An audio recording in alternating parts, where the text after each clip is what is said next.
গিয়েছিলাম বড় বাবার কাছে ধূপবাতি দিতে। তোমরা কে কে বড় বাবার কাছে ধূপবাতি দিতে যাই বলো তো? আর আমাদের জানো তো ধুলোগড়ে ওখানে আমাদের বাবাহরির কাছে বড় বাবার বড় মন্দির আছে না, সেখানে আমরা খুব মজা করতাম আগে জানো। সেখানে প্রতি শনিবার আমরা ধূপবাতি জ্বালতে যেতাম আর খুব মজাও হতো জানো তো। সেগুলো তো এখানে হয় না।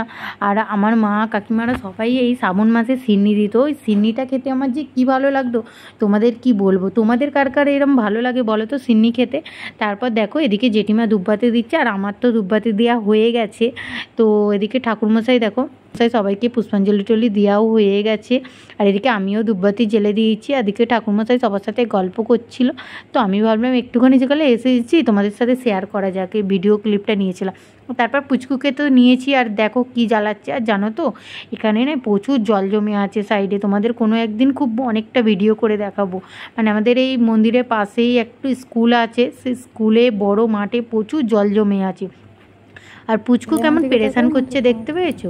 আর এদিকে দেখো তারপর আমার না এই যে শ্রাবণ মাসে সিন্নি হয় আমার এত ভালো লাগে। তোমাদের কার কার বলো সিন্নি খেতে ভালো লাগে? তাই জন্য আমার সত্যিই মনটা খারাপ। মা অনেক করে যেতে বলেছিল কিন্তু আমি যেহেতু যাবো না এখন তাই জন্য আর যাওয়া হয়নি। তো চলো।